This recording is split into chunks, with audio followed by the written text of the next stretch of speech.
welcome to All Things Property with Rach. This week we are going to talk about first time buyers and buying your first home. So I have been honoured this week to be asked to speak on BBC Essex Radio, answering some questions from first time buyer with regards to buying the first property and getting on the property ladder. Markets fluctuate, prices go up and down, and when prices seem at their highest, it might seem to you that there's no way of you physically affording to buy your first property. But this isn't necessarily the case. You just have to sometimes think outside the box and look at other options than the standard option that you're used to. So firstly, remember it's exactly that. It's a property ladder that you're trying to get on. So you're not buying your dream home, you're not buying your forever home, you're buying your first home. It doesn't have to be Instagram ready, it doesn't have to be the perfect house. It just has to be affordable for you and give you the option to start your property journey and make some money. There's lots of different ways that you can do this. First of all would be looking at properties that maybe need a bit of work doing to them. They don't have to be a total rebuild.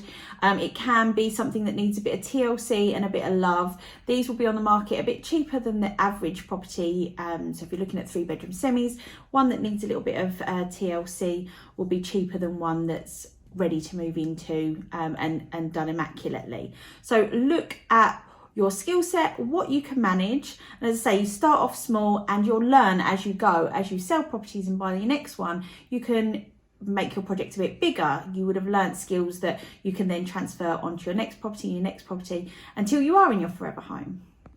Another option might be shared ownership schemes. Now this is quite a broad subject, so it might be one for another video. We could actually do a whole video just on shared ownership. But in a nutshell, you own part of the property. So you own a percentage, 25, 50, 75% of the property, and then you pay a rent on the percentage that you don't own. You can increase your percentage whilst you're living at the property. So once particularly if you're young and you're starting out in a job or a career and you then get promoted or your income increases, you can then buy an extra 25% of the property. So eventually you either own the whole amount, or when you come to sell it, you own a bigger percentage than you started with. Another thing young people often say to me is, actually, I'm not in a relationship, so it's just me, and I'm trying to afford this property on one salary, whereas a couple would have multiple salaries. You don't actually have to buy a property with a partner. You can buy a property with your sibling, a family member, a friend, and it doesn't just have to be you and somebody else. It could be a couple of friends that you could buy a property with. And if you find your friends are in the same boat as you, this might be a great way that you can pull your funds together and purchase a property. Obviously, you do need to be careful when you're entering into an agreement with somebody of this scale.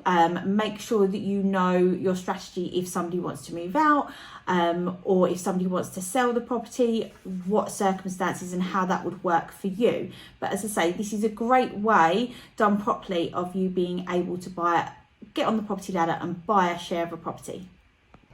So if you've spoken to your broker and you've put a plan in place to improve your chances of getting a mortgage in the next year or so, but you're looking for a property to live in at the moment, and you're looking at renting. I know a lot of people say don't rent, it's your wasted money, but if that is your option, then don't take yourself to your limit on your rent. Rent a smaller property. You don't have to be Instagram ready. This is preparing for your future. Look at your end goal rather than what you've got now. Rent a smaller, more manageable property that you can then save the difference. So from your maximum limit, take it down and save the difference towards your deposit for your own home and buying your own property.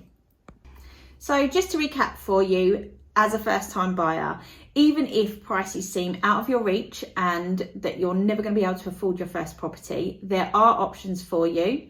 Remember, this is the first step on the ladder. You're building this up. Keep your end goal in mind. It's your first property, not your dream property or your forever home. Look at shared ownership options and owning a percentage of a home rather than the whole thing. Look at purchasing with friends, family. It doesn't have to be a partner. You can have 4 friends buy a property, and then you're only looking at a quarter of what the money you need rather than the whole amount. And look at properties that need work doing to them so that you can increase your knowledge, your skills, and your investment all at the same time. I hope this has helped. If you need any information at all or you have any questions, do please let me know. Don't forget to like and subscribe, and I'll see you on the next video.